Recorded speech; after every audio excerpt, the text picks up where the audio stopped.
আপনার নামটা একটু বলেন। জি, আসসালামু আলাইকুম। ওয়ালাইকুম আসসালাম। আমার নাম সুমি আক্তার। সুমি। হ্যাঁ। সুমির বয়স কত এখন? বয়স 24 বছর। 24 বছর। আইডি কার্ডে 27 বছর আর কি। আচ্ছা, ঠিক আছে, 24 থেকে 30, 28-এর মধ্যে আমরা ধরে নিই। সুমি, শুরু করেন আপনি যেখান থেকে বলতে চান, যেভাবে বলতে। আমার গ্রামের বাড়ি সিরাজগঞ্জ। আচ্ছা। আমি যখন 11 মাস বয়স তখন আমার বাবা মারা যায়। আচ্ছা। আমার বাবার পক্ষে আমি শুধু একমাত্র মেয়ে, আমার কোনো ভাই বোন নাই। জি। তো আমার মায়ের পক্ষে আর কি প্রথম যে স্বামী ছিলেন তার আপনার সেই ঘরে 5 জন সন্তান ছিল। আমি দ্বিতীয় পক্ষের, আমার আব্বুর ঘরে কোনো সন্তান নাই, আমি একাই।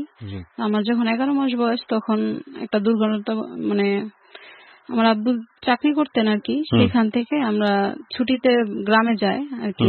কিছু জমি জমা বন্ধক ছিল, আমার আব্বু চাকরি করে করে টাকা পাঠাইতো গ্রামে। তো সেখানে টাকা পাঠানোতে আমার মেজো চাচার হাতে পাঠাইতো টাকাটা। তো চাচা কি করতো, মানে ঠিক মতো টাকা দিত না। সে টাকা নিয়ে আসতো কিন্তু ঠিক মতো দিত না, জমি টমি ছাড়াতো না ঠিক মতো, দাদি হাতেও পৌঁছাইতো না টাকা। তো ছুটিতে যখন বাড়িতে যায় আব্বু, তখন এই বিষয়ে কথা হয়, কথা কাটাকাটি হয় দুই ভাইয়ের মধ্যে, ফ্যামিলির সাথে। এক কথায় দুই কথায় আমার মেজো চাচা আমার আব্বুর গায়ে থাপ্পড় দেয় আর কি, গায়ে হাত তোলে। গায়ে হাত তোলাতে আমার আব্বু খুবই কষ্ট পায়, যেহেতু ছোট ভাই গায়ে হাত তুলছে। তারপর সেই সময় আমার দাদাও কিছু বলে না, দাদা দাদি সবাই আর কি আমার আব্বুর উপরে রাগারাগি করে।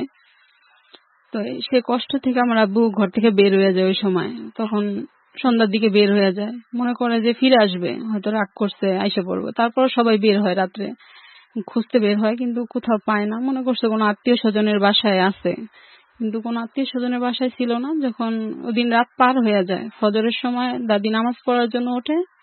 ওঠার পর দেখে আমাদের ঘরের পাশে একটা আম গাছ আছে আর কি, পুরনো। সে আম গাছ আমার আব্বু আর কি ফাঁসি দেয়, সুইসাইড করে যেটা।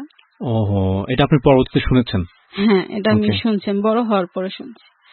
তো মনে করেন আব্বু ফাঁসি দেয়, তো এই হইচই পড়ে যায়, কান্নাকাটি পড়ে যায়। তখন আমার বয়স 11 মাস বয়স, কিছুই তো বুঝি না। মা তো তেমন কর্ম করতো না বিয়ের পর। তো মনে করেন সবাই আর কি বলে, যদি এই কথা কাটাকাটির কথা উঠে তাহলে আমার মেজো চাচারে নাকি পুলিশে নিয়ে যাবে, একটা পুলিশের ঝামেলা হইতে পারে। সকালবেলা যখন পুলিশ আসে তো মারে শিখিয়ে দেয় সবাই, যে বলবেন যে আপনার হয়েছে, উনার পেটে ব্যথা ছিল মারাত্মক, উনি সহ্য করতে পারতো না। পেটে ব্যথা সহ্য করতে না পারে কোন সময় যেন গিয়া এই কাজটা করছে, ফাঁসি দিছে। তখন মারে আলাদা রুমে আটকে রাখে, এইভাবে বলে। মাও ভয় পায় আর কি। মাও সেই কথাই বলে পুলিশের সামনে। পুলিশে যখন ওনার কথা শুনতে চায় তখন মাও বলে এই কথা। তো বলে পরে এই পুলিশের ঝামেলা শেষ করে দেয়। পুলিশ আর আমার মেজো চাচারে আর ফ্যামিলির আর কোনো আসে না আর কি। তারপর থেকে মনে করেন আমারে ওই আব্বুর ঝামেলা মিটমাট হওয়ার পর, মাটি দেওয়ার পর 1 মাসের মধ্যে আমারে আর মারে, তখন আমি তো কোলে ছিলাম, আমাদের নিয়ে আমাদের এই শহরে দিয়ে যায় আর কি। পুরনো এক বাসা ভাড়া ছিল, এই বাসায় এসে আর কি দিয়ে যায় আমার এক দাদা, শহরে দিয়ে যায়। তখন থেকে আবার মায়ের স্ট্রাগল শুরু হয়। আমার মা মনে করেন অনেক কষ্ট করে আমার বড় করছে, মার মুখ থেকে যেটা শুনছি। ইটের ভাটায় কাজ করছে, আমার সাইডে বসায় রেখে ইটের ভাটায়। ছিলেন আপনারা যখন আপনার মা এই অবস্থা? তখন ছিলাম 6 ভাই বোন আর কি। প্রথম পক্ষের 5 ভাই বোন, ওনারা ছিল ওনাদের বাবার কাছে। আপনি আপনার মায়ের একা? হ্যাঁ, আমি মায়ের একা না, আমি এই আমার মায়ের দ্বিতীয় বিয়ের ঘরে আমি একা। আপনার মায়ের আগের ঘরে সন্তান? হ্যাঁ, আগের ঘরে সন্তান ছিল 5 জন। ওটা জানার পর না, ওরা আমাদের সঙ্গে ছিল না। জানার পরে আমার আব্বু বিয়ে করে মারে। ঠিক আছে। উনি বিবাহিত, ওনার 5টা সন্তান আছে, জানার পরও আমার আব্বু বিয়ে করে। তো মনে করেন যখন শহরে থাকে তো ইট ভাঙতো, মনে করেন ইটের ভাটায় কাজ করতো। আপনাকে কোথায় রাখতো ওই সময়? সাথে নিয়ে কাজ করতো। সাথে নিয়ে? আপনার এই সাইডে বসে রেখা আছে এগুলো মনে পড়ে না? এমনি মনে পড়ে, যখন আমার 6 বছর আর কি, কিছু কিছু স্মৃতি মনে আছে। যে কাজে যাইতো, জোগালির কাজ করতো, রাজমিস্ত্রি যেটা বলে, হেল্পার হিসেবে কাজ করতো, বিভিন্ন জায়গায় নিয়ে যাইতো। আমি সারাদিন খেলতাম, খাইতাম ওইখানকার বাচ্চাদের সাথে। বুঝতেন না আসলে? না, বুঝতাম না আর কি। ওইখানে মা কাজ করতো, আমি ওইখানকার বাচ্চাদের সাথে খেলতাম। আবার রাত শেষে সন্ধ্যার সময় টাকা টুকা বুঝিয়ে দিত, আবার আমার কোলে করে নিয়ে চলে আসতো। মানে এরকম করে আর কি কাজ করছে। এমন মনে আছে একটা, মনে করেন বালু টানতো মা, এই ঢাকায় আর কি, গাবতলির দিকে বালু টানছে, আমার বসায় রাখছে জাহাজের সাইডে বসায় রেখে মা দেখতাম বালু টানতো। তখন বালু টাইনা 2টা বা 12টা পর্যন্ত কাজ করতো, কাজ করে আমার নিয়ে আবার চলে আসতো। আচ্ছা। আমি ওখানে সারাদিন বসে থাকতাম, ওইখানে খেলতাম, খেলাধুলা করতাম। তো আবার কাজ শেষ করে আমার নিয়ে আসতো, যে জায়গায় কাজে যাইতো, অনেক দূরে দূরেও কাজ করছে, কন্টাকে রাজমিস্ত্রির কাজ করতো, তো কন্টাকে মানুষ যাইতো, তো হেল্পার হিসেবে নিয়ে যেত। তো মা একটু সরল সহজ টাইপের ছিল, এই কারণে মারে সবাই আর কি কাজেও নিত। মনে করেন এরকম কাজ করতো, 8তলা 10তলা একটা সিমেন্টের বস্তা নিয়ে উঠছে, উঠতে গিয়ে একবার ব্যথা পাইছে আর কি, উঠতে গিয়ে পিঠে ব্যথা পায়, মেরুদণ্ডের হাড্ডিতে সমস্যা হয়। তো তখন থেকে আর ভারী কাজ করতে পারে না। তখন থেকে ভারী কাজ বাদ দিয়ে কি করবো এখন, তখন আমার বয়স 6 বছর হয় নাই, কাজ করতে পারে না ভারী কাজ। তখন আবার কি করলো, ব্যবসা করলো। বিভিন্ন শাক পাতা এগুলো তুলে নিয়ে আসতো গ্রাম সাইডের থেকে, আইনা মনে করেন এগুলি স্কুলের সামনে ভাগা দিয়ে দিয়ে বিক্রি করতো। আপনার সাথে নিয়ে? হ্যাঁ, আমার সাথে নিয়ে। তো আমি যখন বড় হয়েছি আমার কাছে দিয়ে মোটা বান্ধা বান্ধা আমার কাছে দিয়ে দিত, আমি আবার এগুলা স্কুলের সামনে নিয়ে বিক্রি করতাম। তারপরে আপনি পড়তেন ওই সময়? না, ওই সময় ভর্তি করে নাই, তখন আমার স্কুলে ভর্তি করে নাই। তো মনে করেন ওই সময় এরকম করতাম। আবার যখন আর একটু বুঝাইলাম, 6 বছর হয়েছে, তখন আবার স্কুলে ভর্তি করানোর জন্য স্কুলে নিয়ে যায়। তখন আগে যে ব্রাক স্কুলে মনে করেন দিত না, যে বিয়ের সামগ্রী দিয়ে দিত, ল্যাপ তোষক থালা বাসন যা লাগতো ভর্তি করলে। হ্যাঁ হ্যাঁ, একটা নিয়ম ছিল ওই সময়, 5 পর্যন্ত পড়লে এগুলা দিয়ে একদম একটা মেয়ের আর কি 5 পর্যন্ত পড়ালেখা করাইলে ওনারা এগুলা দিয়ে দিবে বিয়েতে। হ্যাঁ, বিয়ের জন্য আর কি। মেয়েটার 5 পড়ানোর পরে বিয়ে হয়ে যাবে এরকম কোনো কিছু নাকি? এরকম হয়ে যাবে মানে দিয়ে দেয় আর কি, ওইটা নিয়ম মেয়েদের। ইন্টারেস্টিং, আমার জানা ছিল না। হ্যাঁ, এটা দিয়ে দিত। তো ওই স্কুলে নিয়ে যায়, তখন আমার 6 বছর হয় নাই। তখন আগের যে নিয়ম ছিল, মাথার উপর দিয়ে কান ধরতে হইতো, তাহলে স্কুলে ভর্তি নিব, নাইলে নিব না। তো মনে করেন এরকম আমি কান ধরতে পারি নাই, তখন আমার ভর্তি নেয় নাই। তো ওইখান থেকে আবার নিয়ে আসে। তখন আবার আমিনবাজারে তো ছিলাম, তখন ওইখানে আরেকটা স্কুলে নিয়ে যায়, সরকারি স্কুলে, তখন ওইখানে ভর্তি করে দেয়। তো ওই স্কুলে যাইতাম আইতাম, আর মনে করেন সকালবেলা হইলে ওখানকার ছেলে মেয়েরা ছিল, তো তখন ওনাদের সাথে সকালে বাজারে যাইতাম। ওই ছেলে মেয়েরা সবাই ওখানকার ওই এলাকা ছিল, যারা আমরা একটা এরিয়ার মধ্যে ছিলাম আর কি, বস্তিও বলে আর কি। কিন্তু ওই ছেলে মেয়েদের সাথে মনে করেন যাইতাম ওইখানে। বাজারে গেলে তো কারোর দোকানে তরকারি সাজাই দিতাম, পড়াশোনাও করতাম, তরকারি সাজাই দিতাম। ওই 10 টাকা দিত, তো একবেলা তরকারি দিয়ে দিত। মনে করেন এরকম করে আর কি। পেঁপে বস্তা বস্তা পেঁপে কষ ছিল, সেই পেঁপে ধুয়ে দিলে মনে করেন 1 বস্তা পেঁপে ধুয়ে দিলে 10 টাকা দিত। এরকম করে করে আনতাম, আনলে তো সংসারটা চলতো। মা তো ভারী কাজ করতে পারতো না। আর ওই যা শাক পাতা আনতো ওগুলা মনে করেন বিকালে নিয়ে যেতাম, বাইন্দা রাখতো বিকালে স্কুলের সামনে। বিভিন্ন যারা পরিচিত ছিল এরা নিয়ে গেল। মনে করেন এইভাবে করে ওইখানে ক্লাস 4 পর্যন্ত পড়ালেখা করলাম। তখন আবার আস্তে আস্তে আমার মার যে প্রথম পক্ষের ছেলে মেয়ে, ওরা আস্তে আস্তে সন্ধান পেয়ে চলে আসলো, একে একে করে আসা শুরু করলো। মনে করেন আসতো, মনে করেন আস্তে আস্তে আসা যাওয়া করতে করতে, যে ওই ঘরের তো মেয়েরা বড় ছিল, প্রথম 2 মেয়ে বড় ছিল, তারপরে 2 ছেলে ছিল ওই ভাই বোনের মধ্যে। তো মেয়েরা আসলো, মেয়ে এসে একটা গার্মেন্টসে ঢুকলো, মা ঢুকাই দিল একটা কাজে। তো ঠিক মতো কাজ করতো না, কাজ করলে টাকা টুকা পাইলেও নিজেরটা নিজেই খরচ করতো, সংসারে দিত না। তো এই কষ্টই ছিল। তারপর আবার ভাই এলো, ভাইও এরকম করলো, কাজ করে তো ঠিক মতো টাকা দেয় না, কয়দিন এখানে করে তো কয়দিন নারায়ণগঞ্জ চলে যায়, মানে মিলে জিলে থাকে। তখন আমার বড় আপা ছিল আবার নারায়ণগঞ্জ ওই সংসারে, তো উনি নারায়ণগঞ্জ ছিল, ওই বোনের কাছে চলে যেত, আবার এখানেও আসতো। মনে করেন এরকম করে থাকতো। মনে করেন আমার দেখতেই পারতো না আর কি, ওরা সহ্য করতে পারতো, ওরা চাইতো আমার কারো কাছে দিয়ে দিক। তখন আর কি আমি আমার গ্রামের বাড়ি সম্পর্কে কিছুই জানি না, যে আমার দাদা দাদি আছে কিনা। তখন আমি এত বুঝতামই না যে আসলে বাবাও এরকম হয় আর কি, 2টাও হয় বাবা, মানে এটা কোনো জ্ঞানই ছিল না আমার। তো মনে করেন ওরা অনেক বকাবকি করতো, মারতো, ধরতো, তো কান্নাকাটি করতাম, মার কাছে যাইতাম, তো ওই মা আবার বুঝাই দিত। তো এরকম করতে করতে ওরা অনেক অনেক নোংরা নোংরা ভাষা কয় ওরা আর কি, যেগুলা শুনতেও পারি না। তখন বয়স কত আপনার? তখন 7-8 বছর আর কি। স্কুলে ভর্তি হননি তখনও? হ্যাঁ, তখন আমি ফ্রিতে পড়ি। হ্যাঁ, তখন ওই সরকারি স্কুল থেকে আবার ব্রাকে নিয়ে আসে আমাদের বাড়ির ভিতরে আর কি, ব্রাক স্কুল খুলে, তো স্কুলে এসে পড়ি। তো এখানে দেখলাম আবার মা স্কুলে পড়লে আবার টিউশনি পড়তে হয়। তখন আমি 3-তে উঠে গেছি আর কি।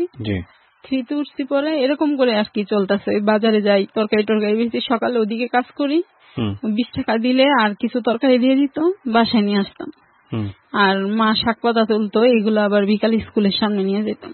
হুম এগুলো নিয়ে বিক্রি করতেন? হ্যাঁ হ্যাঁ, ক টাকা বিক্রি হতো এই করতাম। সময় বিক্রি টিক্রি করলে? ওই সময় 2 টাকা আটি, 3 টাকা আটি, 5 টাকা আটি, একটা কিছু শাক মিলে একটা এক আটি করে দিত, তো 5 টাকা করে আটি বিক্রি করতাম। এগুলো বিক্রি করে টাকা নিয়ে হ্যাঁ বাড়ি চলে আসতেন? হ্যাঁ, বাসায় নিয়ে আসতাম। ওগুলা দিয়ে আবার মা সংসার চালাইতো, ঘর ভাড়া দিত, হুম ওনার ওষুধ চলতো। তো মনে করেন এরকম করতে করতে ক্লাস 3-তে যখন উঠলাম, তো দেখে মা আর পারতেছে না শাক পাতা, তখন পানি টানি উঠে গেলে তখন আবার কষ্ট হয়ে যেত। হুম তখন মনে করেন বিভিন্ন জায়গায় যে ধান রোপণ করতো তো ঢাকার দিকে, তো পানি হুম উঠে গেলে ওনারা আবার এটি নিত না। তখন কি করতো, ওইখানকার আর কি আছে যারা থাকতো আরো আমাদের সাথে, ওনারা সবাই মিলে ওই ধান নিয়ে আসতো, পানি থেকে ডিপ দিয়ে ওই ধান তুলে নিয়ে আসতো। হুম ওগুলা কৃষকরা ফালাই দিত, কারণ উঠাইতে পারবো না, পচে যেত। হুম ওগুলাই না, ওগুলারে মনে করেন ধান গুলারে পাড়ায় টাড়ায় ওগুলারে আর কি ই করতো, খাবার উপযোগী করতো, হুম ভাঙ্গে টাঙ্গে। এই এরকম করতে করতে 3-তে যখন পড়ি, তখন আবার সবাই আর কি নারায়ণগঞ্জ চলে আসে, ওই ভাই বোনেরা। তখন আর একজনও ছিল না এখানে। হুম তখন বড় ভাই আর কি বিয়ে করব, তো মনে করেন বলতেছে যে এখানে নিয়ে আসবো, নারায়ণগঞ্জ নিয়ে যাবো। তো বিয়ে করব, যে মারে নিয়ে আসো, ফ্যামিলি ছাড়া তো কোনো মেয়ে দিব না, হুম দিতে চায় না। হ্যাঁ নিয়ে আসো, হ্যাঁ নিয়ে আসলে আমার বিয়েটা হয়ে গেলে তারপরে আল্লাহ লাগে হ্যাঁ জেনে মন চায় হেনে যাবো। হুম তো এরকম করতে করতে মনে করেন হ্যাঁ নিয়ে গেল আমাদের। তো এর মাঝে আবার যখন আমি স্কুলে পড়তাম, তখন মেজো বোনটা ওইখানেই থাকতো, ওইটার আবার তখন ওইখানে বিয়ে হয়েছে। তো বিয়ে হয়েছে, অনেক মানে কথায় কথা আমার মারধর করতো, বাপের ঠিক নাই এটা সেটা নানান কথা বলতো আর কি। হুম কার মেয়ে টার মেয়ে দিয়ে আসো, এটারে পালক দিয়ে দাও, কোনোখানে দিয়ে দাও, মানে দেখতেই পারতো না ওরা মানে সহ্যই করতে পারতো না আর কি। মনে করেন যে মার কাছে থাকি আমি, সহ্য করতে পারতাম না এই কষ্টে। ব্রাক স্কুলে যে পড়তাম, ম্যাডামরা আমার খুব আদর করতো, দেখতো সামনে কত কষ্ট করি, ভাই বোনের কাছ থেকে এরকম অপমান। হুম মনে করেন ওনা বললো কি তাহলে আমার কাছে দিয়ে দাও একটা ম্যাডাম। তো ওই ম্যাডামের কাছে দিল, বলে যে আমি ওর পড়ালেখা চালাবো, আমার কাছে থাকবো, আমার টুকিটাকি কাজকর্ম করে দিব। হুম তো দিল ম্যাডামের কাছে। তো ওইখানে আবার কাছাকাছি, তো মারে ছাড়া থাকতে পারতাম না, অল্প বয়স ছিল, 8 বছর, বুঝতাম না, থাকতে চাইতাম না, আবার চলে আসতাম, বাসায় এসে পড়তাম। তো এরকম করে আবার ঝগড়াঝাটি করতো, আবার বোনে গায়ে হাত তুলতো, দেখতাম মা অনেক কষ্ট পাইতো, কান্নাকাটি করতো মাঠের মধ্যে ঘুরে ঘুরে। হুম তো এই কইরা কইরা মনে করেন আবার একখানে দিয়ে দিল মানে, ওই এলাকারই পরিচিত একজন। তো বললো আমার মেয়ের বাড়ি লোক লাগবো, তো তোমার মেয়েটারে দিয়ে দাও। হুম তো সে ওনার মেয়ের বাড়ি আমার দিয়ে দিল। তো সেখানে ছিলাম 3 মাস, মারে ছাড়া মনে করেন থাকতে পারি না, ছোট ছিলাম, হুম কাজকর্ম এত বুঝতাম না। তো 3 মাস থাকার পরে মা বলল থাক, আবার নিয়ে এসে যে হুম আমার ও থাকুক, আর আমার কাছেই থাকুক। তা আবার নিয়ে এসে ওই বাসা থেকে আনছে, পরে আবার ওনার এখানেই থাকলাম। থাকতে থাকতে মনে করেন এই কাজকর্ম করতাম। পরে 3 থেকে 4-এ উঠবো, ফাইনাল পরীক্ষার আগে, তখন আবার নারায়ণগঞ্জ নিয়ে এসে আমার বড় বোন বললো কি যে নারায়ণগঞ্জ এসে বড়, হ্যাঁ আমার বড় ভাইরা আর কি বিয়ে করাইবো, তো এর লেগে নিয়ে এসে একটা পরিবার আর কি দরকার, ব্যাচেলার থাকতো তখন, কেউ তো মেয়ে দিবে না, হুম তখন একটা ফ্যামিলি হইলে তখন মেয়ে দিব। তখন নিয়ে আসলো, তখন মা বলতেছে নিয়ে আসবো, এই সময় তোরে নিয়ে আসা যাবো না, আর পরীক্ষা সামনে 4-এ উঠবো, এখন নিয়ে আইতে পারবো না। কয় তোমার মেয়ের পড়ান লাগবো কি লেগে, এখন পড়ানোর দরকার নেই, পরে আর কি করবা। তো বলতো ওরা কোনো সময় চাইতো না যে আমি পড়ালেখা করি, এটা সহ্য হইতো না, হুম আমার ঠিক মতো পড়ালেখা করতে পারে নাই, এখন চায় না যে আমিও পড়ালেখা করি। তো তারপরও মা বলছে যে যদি ওরা স্কুলে ভর্তি করো তাইলে নিয়ে যাবো, আর নাইলে নিয়ে যাবো না। তারপরে মারে বলে যে ঠিক আছে, তুমি যখন না ভর্তি করলে আইবা না, তাহলে ওরে ভর্তি করে দিই আমি স্কুলে। তো হুম এখানে নিয়ে এসে নারায়ণগঞ্জ যাই না, আবার স্কুলে ভর্তি করে দেয় ক্লাস 4-এ। ওকে 4-এ ভর্তি করে। তো 4-এ থেকে মনে করেন ওনাদের সমস্ত পারফরমেন্স যা আর কি সবই করছি, যে যা বলতো তাই করতাম। ওকে মনে করেন ভয় পাইতাম প্রচুর, ভাইয়ারে আপারে সবাই আর কি ভয় পেয়ে চলতাম, অনেক যা বলতো তাই করতাম, যে না বললে তো উল্টা পাল্টা কথা বলবে, বাসা থেকে বের করে দিবে। রাইট তো বাসা থেকেও বের করে দিচ্ছে কয়েকবার। মেজোটা আবার কি করতো, এই ঢাকা থেকে যখন নারায়ণগঞ্জ যাইতো, ও গিয়ে শুরু করে দিত, ওকে সুখে থাকবো, মানে ওর দেখতেই পারতো না আমারে, মানে টর্চার শুরু করে দিত, আর বের করে দাও এটা সেটা। কয়েকদিন মারছে ও গিয়া, ওইখানে গেছে, পরে মারছে, গায়ে হাত তুলছে, কাপড় চুপড় ধুয়ে বাসা থেকে বের করে দিছে। জেনে মন চাই না চলে যাও। তা আমি আবার কাপড় চোপড় নিয়ে আপার কাছে চলে যাই, বড়টার কাছে গিয়ে বিচার দিই যে এমন এমন এমন করে আমার বাসা থেকে বের করে দিছে। বড়টা আবার কয় ঠিক আছে তুই দেখি কি করে। তো ভাইয়া হে পরে আবার বুঝায় বাইর লোকে পাঠায় দেয়। তো যাই, তো এটা এরকম যখনই যায় তখনই এরকম ঝগড়াঝাটি করে। তো এদিক দিয়ে পড়ালেখার খরচ ক্লাস 4 ভর্তি করে দিছে ঠিক, কিন্তু বেতন টেতন দিতে চায় না। বেতন চাইলে দিতে চায় না। মনে করেন একটা বই লাগবো কিনে দিতে চাইবো না, একটা ব্যাগ লাগবো কিনে দিব না, এক সেট জামা কাপড় কিনে দিব না। বড় বোনের জামা এই দিয়ে আমার পড়তে হইতো। আমার 9 বছর 10 বছর বয়স, এত বড় মানুষের 3 পিস, এই পুরান 3 পিস এগুলো আমার দিয়ে দিত, তুই এগুলা পর। মনে করেন তারপরেও ভাই আছে না এক্সট্রা খরচ আছে না, একটা পোশাক আশাক এগুলা কিনে দিব না। গাইড লাগতো, বই লাগতো, টিউশনি করলে বেতন দিতে হবে, দিব না। তো হিন্দু একটা ম্যাডামের কাছে পড়তাম, ম্যাডামটাও বুঝতো যে না এমন কষ্ট করে ওর মাও তো কই থেকে দিব। তো ম্যাডামটা অনেক সময় বেতন নিত, অনেক সময় নিত না। তো মা আবার কি করতো, কোনো সময় যা পারতো ম্যাডামটা দিত, ম্যাডামে কোনো সময় করতো না। দিয়ে ওইখানে 4 পড়ি, 5 উঠবো, ওই সময় আবার বড় ভাইরে বিয়ে করায়, মেয়ে দেখে বিয়ে করায়।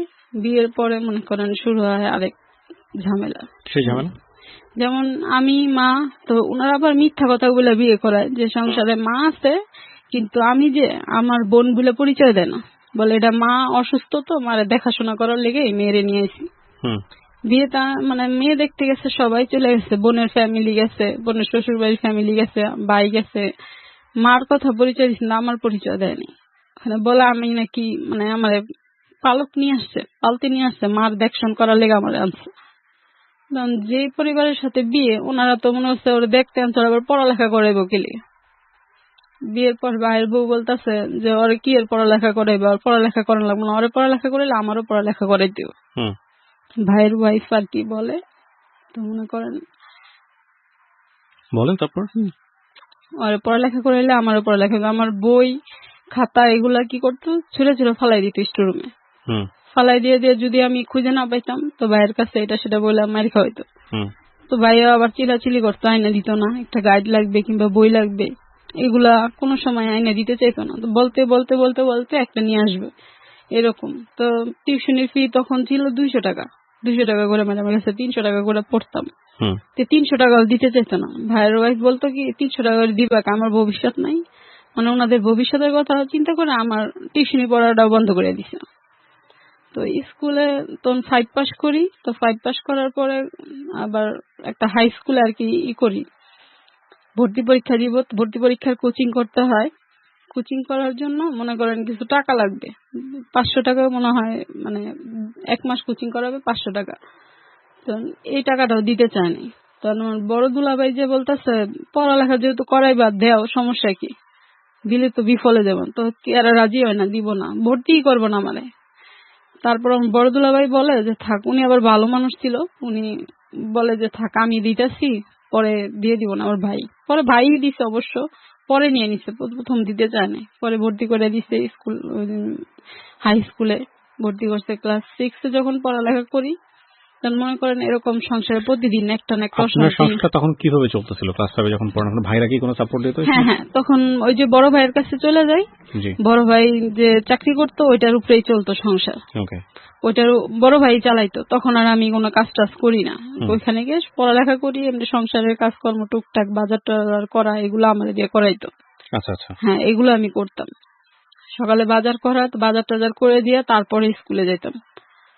মানে এরকম করে এই 6 পড়তেছি, প্রতিদিন একটার পর একটা সমস্যা থাকে। মানে আজকে মার সাথে লাগছে, তো এইটা হইছে নাই কথা নিয়ে ঝগড়াঝাটি অশান্তি লেগেই ছিল সংসার, একটার পর একটা সমস্যা ছিলই। তো এই সমস্যা থেকে মনে করেন 1 দিন 2 দিন 3 দিন তো মা আবার সহ্য করতে পারে নাই। এই একটা রুম, 2টা রুমই ছিল, কিন্তু এক রুমে ওনারা হাজবেন্ড ওয়াইফ ছিল, আমার ভাই, ভাইয়ের বউ, আর নিচে আমরা শুইতাম, নিচে ফ্লোরে বিছানা করে মা আর আমি শুইতাম। তো মনে করেন আরেকটা রুম ছিল মাঝখানে, যে রুম নিত ডাইনিং রুমটার মধ্যে এই সাবলেট ছিল, তো ডাইনিং রুম আর এক রুম ইউজ করতাম আমরা, আরেক রুম আরেকজনের ভাড়া দেওয়া ছিল। মাঝখানের রুমে আবার মামা ছিল, একটা মামা আর কি, আমার বড় বোনের ননাসের ছেলে, হুম। ওই মামা থাকতো, থেকে চাকরি করতো। ওই মামা 2 জন থাকতো ওই জায়গায়, আর আমরা ফ্লোরে শুইতাম। হুম। তো প্রতিদিন একটা না একটা ঝামেলা, মনে করেন ঘুম থেকে উঠার আগে চিল্লাচিল্লি, ঝগড়াঝাটি, হ্যাঁ হাজবেন্ড ওয়াইফ লেগে যেত ঝগড়া। হুম। তোকে তো মার লেগে অশান্তি লাগছে, তোকে তো ওর লেগে ঝগড়া লাগছে, হের লেগে ঝগড়া লাগছে, খুদাই নাই কথায় ঝগড়া শুরু হয়ে যেত। হুম। তো মা 1 দিন 2 দিন কষ্ট সহ্য না করতে পারে, মা চলে যায় বাসা থেকে, কিছু কাপড় চোপড় নিয়ে মা বের হয়ে যায়। ঝগড়াঝাটি অশান্তি দেখে আর থাকতে পারে না, মা চলে যায়। পরে আমি ছিলাম, মা গিয়ে অন্য একটা বাসা নেয়, ছোট বাসা নিয়ে। তখন কি করব, বাসা নিলে তো হবে না, ভাড়া আছে, খাওয়া দাওয়া আছে, একজন মানুষ। তখন আবার কিস্তি তোলে হুম। আর কি, একজনের থেকে পরামর্শ নিয়ে 10,000 টাকা কিস্তি তুলে কিছু কাপড় উঠায়, কাপড় জি। চোপড়ের ব্যবসা করে আর কি। তো কাপড় চোপড়ের ব্যবসা করে, তখন আমি তো মাস ছাড়া থাকতে পারি না। তখন আমিও কি করি, আমিও চলে যাই মার কাছে। মা একা একা থাকবো, আমিও মার কাছে চলে যাই, ভাইয়ের সংসারের দিকে যাই। এই মার কাছে থাকতে থাকি। তো মনে করেন মা কাপড়ের ব্যবসা করতো, ওই মোটামুটি চলতো আর কি। হুম। তারপর একদিন ভাইয়া আবার গেছে ওয়াইফ নিয়ে, ওনার বাচ্চা হওয়ার পরে আর কি, জিয়া বলতেছে যা হইছে হইছে, ভুলে যাও, তো আয়সা পড়ো এখানে। মা বলে যাবো, আবার যদি ঝগড়াঝাটি, আবার এই অশান্তি, আবার বের হয়ে আসবো, তারপর আবার মানুষ হাসাহাসি করবো, আবার একটা হইব, তোরা আলাদাই থাক, তোরা শান্তিতে থাক আর কি। জি। তখন ওরা ভাই বলে, তো শান্তিতে যখন থাকবো, তো তোমার মাসে 2,000 টাকা করে টাকা দিব কিছু। তখন ভাই আবার নিজে ব্যবসা দেয়, ওর ব্যবসাটা ভালো চলতেছিল ভাই, তখন 2,000 টাকা করে মাসে দিত ভাই আর কি। ঘর ভাড়াটা আর কি ভাই দিত, বাকি খাওয়াবার মা চালাইতো।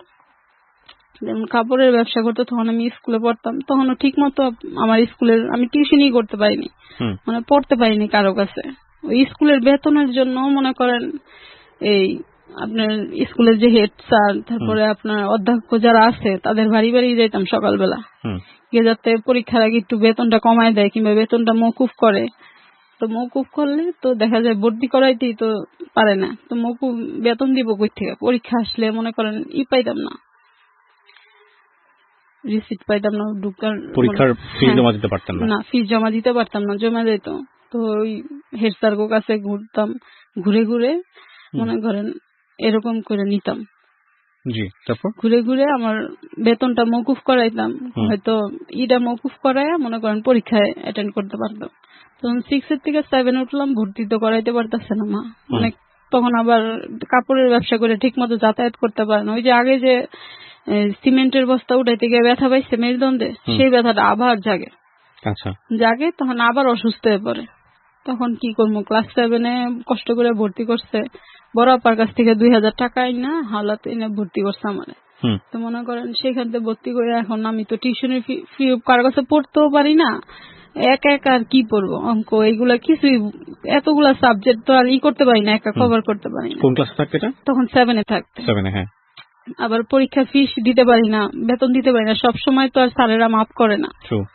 তো মনে করেন এরকম কি করব, তখন মা কি করলো, একটা কথা বলে, আমাকে কষ্ট তখন কিছুই ছিল না, একটা ফ্লোরে শুধু বিছানা করে শুইতাম, ফ্যান ছিল না ঘরে, একটা ওই কয়েকটা হাড়ি পাতিল এগুলা আর কাপড় চোপড় রাইখা এগুলাই কষ্ট করে চলতাম।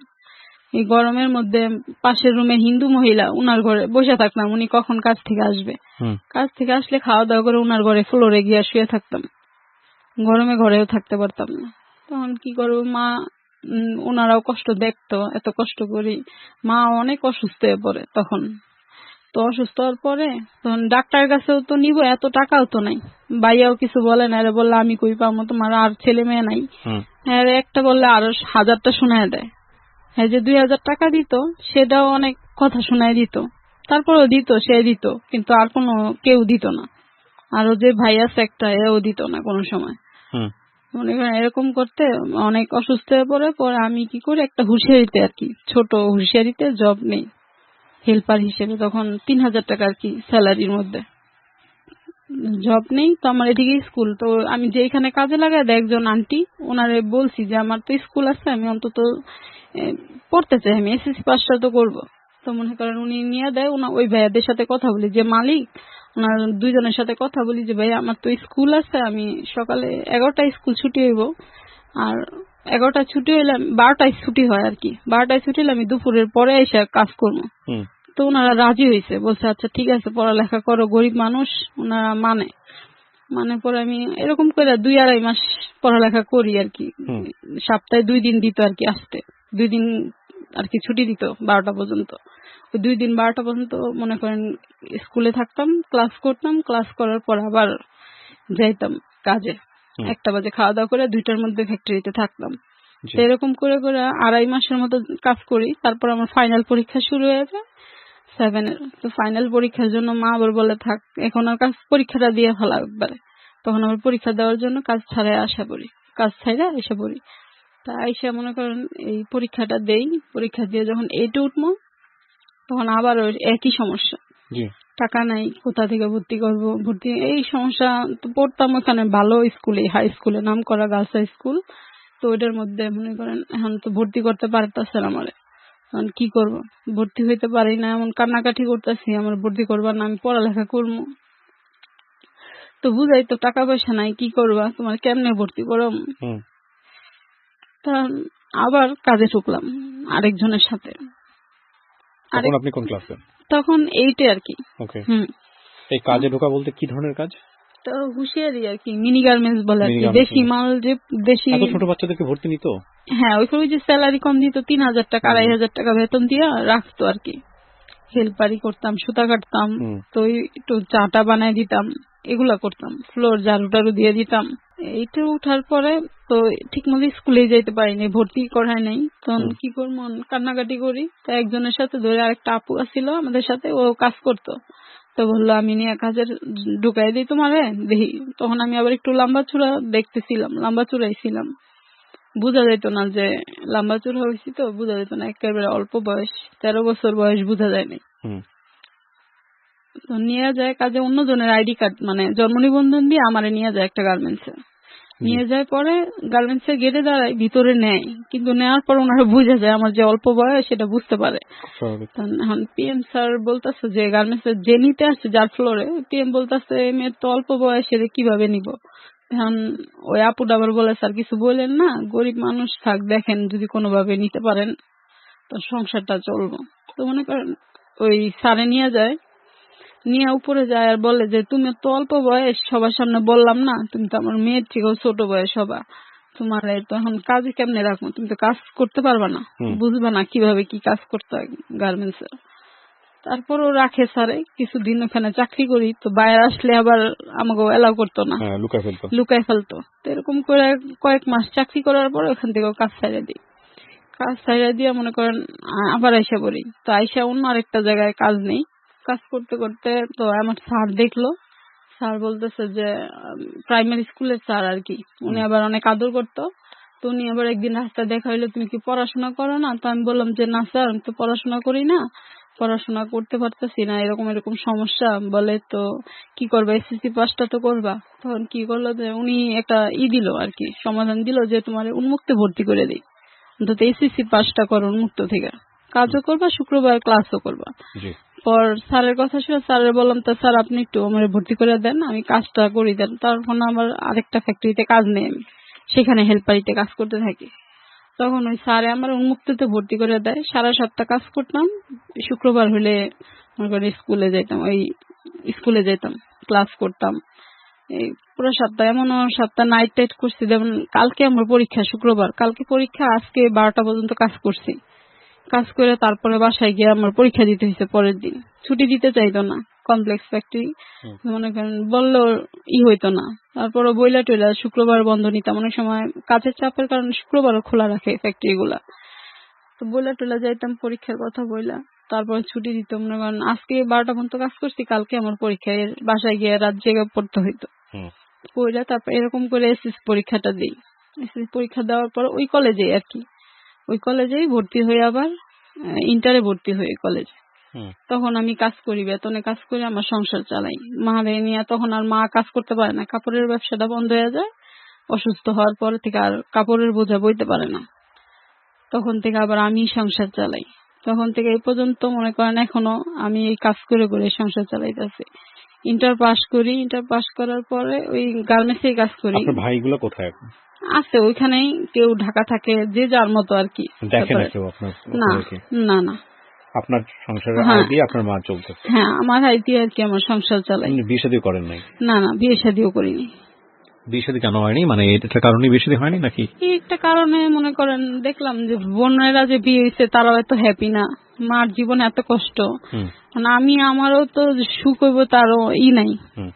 তো আমারও মনে হইলো যে আমি বিয়ে করলে এমন অনেক ছেলেরা অফার দিত আর কি, কিন্তু আমি কোনো সময় এগুলোর মধ্যে যাইনি, যে হয়তো বা আমারও জীবনে এরকমই হবে এলোমেলো। যেহেতু মনে করেন মায়ের একটা আছে, তো ওই হিসেবে বাবা নাই, ভাই নাই। তো আমার যখন 15 বছর বয়স, আচ্ছা 11 মাস বয়স, আমার গ্রামের থেকে আমার নিয়ে আসছে শহরে মা। আর গ্রামে যায় আমার 15 বছর বয়স যখন, ভাই বোন অনেক খারাপ খারাপ কথা বলে, রাস্তার এটা সেটা নানান কথা বলে, তো সহ্য হইতো না। যে বলতাম যে আমার কি কেউ নাই, তুমি আমার গ্রামে নিয়ে যাও। তো মা বলে যে আছে, কেউ থাকবো না কে, সবাই আছে, নিয়ে যাবো তোরে। তো একদিন নিয়ে যায় রাত্রে, মা এই 15 বছর আগে গেছে, রাস্তাঘাট এখন এতটা মনে নাই তার, তারপর নিয়ে গেছে গ্রামে। এই ভাই বোনের কথার কারণে নিয়ে গেছে, যে তোর যে দেশে যারা আছে তোকে পরিচয় করাম, যাতে ওরা আর তোরে খারাপ কথা না বলতে পারে। 15 বছর পরে আমরা নিয়ে যাই গ্রামে। তো মনে করেন হঠাৎ যাই, তো ভুল ঠিকানায় চলে যাই। যেমন আমার দাদার নামে একটা বলে ফেলাইছে, আরেকটা শেখের জায়গায় সরকার বলে ফেলাইছে। তো ওই বাড়িতে নিয়ে যায় অন্য গ্রামে। তো ওই বাড়িতে ওনার জায়গায় রাইট হয়ে যায়। গ্রাম দেশে তো মনে করেন 6টার পরেই কেউ পাওয়া যায় না সহজে, হাট খোলায় একদম সন্ধ্যা হইলেই সবাই যার যার বাড়িতে থাকে। তো একজনের জিজ্ঞেস করতে করতে এক ভাইয়া আবার শহরের থেকে আসছে গ্রামে শীতের সময়। তো ওই ভাইয়ারে জিজ্ঞেস করলো যে এরকম এরকম, আমি তো ওনার বাড়িতে যাবো, ওনারে তো পাইতেছি না। উনি আবার আমার আব্বার ফুবা লাগে আর কি, দাদা হয় আমার। ওই দাদার বাসায় আর কি প্রথমে যাবে, যেহেতু আমার বাসায় প্রথমে একটা ঝামেলা করে আর কি আমার আব্বু মারা গেছে, সুইসাইড করছে। কি পরিবেশ এটা তো আর মা জানে না, আমার নিলে মাইরে ফেলাইবো না কি, এই ভয়ে মায়ে কখনোই যোগাযোগ করে নাই। তো ওই ফার্স্ট টাইম যে ওই দাদা আবার ভালো ছিল, ওই দাদার বাসায় যায় উঠবো, তখন যায় উঠছে এমন এক বাসায়, মনে করেন যায় দেখে তো এটা তো আমার যে দাদা আর কাছে যাবো ওই দাদা না। তখন তারপর ওনারা অনেক ভালো, ওনারা দুইজনই মারা গেছেন, আল্লাহ ওনাদের জান্নাত নসিব করুক। মনে করেন ওই দাদার কাছে নিয়ে গেছে, ওই দাদা বলতেছে যে আচ্ছা ঠিক আছে, যে যারে তুমি খুঁজতেছো, হ্যাঁ যেহেতু পাইতেছো না, তুমি আমার বাসায় থাকো, যে কয়দিন লাগে থাকতে থাকো, তোমার আমি বিশ্রাই দিব, তোমার যে আত্মীয়র বাসা হাতে পৌঁছায় দিব আমি। তখন ওইখানেই থাকি, ভয়ে ভয়ে ছিলাম যে কোথায় আইলাম, মানে শহরে এত বছর শহরেই বড় হয়েছি, হঠাৎ গ্রামে গেছি, তারপর অপরিচিত মানুষের হাতে পড়ছি, মাইরেই ফেলায় নাকি। তো মনে করেন তারা থাকতে দিল, খাওয়া দাওয়া করাইলো। পরের দিন সকালবেলা গ্রামের মানুষ তো সকালে নামাজ পড়তে গেছে মসজিদে, বলছে যে ওমন ঢাকা থেকে মেহমান আইছে, এর নামে খুঁজতেছে, আমার ওই দাদার নাম বললো, এই নামে খুঁজতেছে। কার আত্মীয় তো এটা তো জানি না, আমার বাসায় আছে, যার আত্মীয় সবাইরে বলে দেন, এলাকার মধ্যে সবাইরে বলছে। উনার ছেলে আবার চার দোকানে গিয়ে বলছে। তো একে একে এক একজন আইতেছে, ওই নাম যাদের যাদের নাম ওই নামে সবাই এসে হাজির হইতেছে। তো মারে ডাকতেছে, মা তো চিনে, মা সামনে গিয়ে বলতেছে যে না উনি না। তো আবার এরকম করতে করতে 4-5 জন আসছে, 4-5 জনের মধ্যেই মানে কেউই না। পরে লাস্ট পর্যায়ে আবার আমার যে দাদার কাছে গেছি ওই দাদা আসছে। ওই দাদা আইসা তো মনে করেন মায়ের মুখের দিকে তাকায় রয়েছে, তাকায় গুইতেছে। তো মায়ের নাম ধরে বলতেছে যে তুমি বাইচে আছো এখনো, মেয়েরাও কি বেঁচে আছে? তখন মা বলে যে হ বাইচে আছে ফুবা, এই যে মেয়ে। পর মনে করেন ওই দাদার হাতে পৌঁছে দেয়। তো উনার তো জড়ায় ধরে অনেক কথা বলে যে এই 11 মাস বয়স রাইখাইছি ঢাকা, আর তো খবরও নিলা না, নিয়েও আসো নাই শহরের দিকে, বাইচে আছে নাকি মরে গেছে এটাও জানি না। তারপর মনে করেন উনি নিয়ে যায় ওনার সাথে চলে যাই ওনার বাসায়। যাই পরে আমার ওইখানে যে চাচা আছে, তারপর ফুবুরা আছে, আমার দাদা আছে, কাকিরা, তো ওনারা দেখা তো সবাই অবাক হয়ে গেছে যে এত বছর পরে এই মেয়ে আইছে। আমার আব্বুর নাম ধরে বলে হ্যাঁ নাই, তো হ্যাঁ মেয়েরা বাচ্চা আছে, এটাই তো অনেক। পরে ওনারা আদর আপ্যায়ন করে, ওনাদের ওখানে থাকি কয়েকদিন। থাকার পর ওনাদের কাছ থেকে জানতে পারি আমাদের বাড়ির অবস্থা কি, কে কি অবস্থানে আছে। তো ওনারাই বলে যে এরকম এরকম এই চাচা এরকম। তো এরকম শোনার পরে তারপরে কয়েকদিন ওনার বাসায় থাকার পরে ওনারা ঠিকানা দেয়, ওই ঠিকানায় যাই। তো বাড়িতে যখন যাই তখন যায় দেখি সবাই অবাক হয়ে যায় আমাদের দেখান, যে এত বছর পরে এরা বাইচা আছে। এরা তো এখনো মনে করছে আমরা মারা গেছি, এটা মনে করছে যে আমি বাইচা নাই।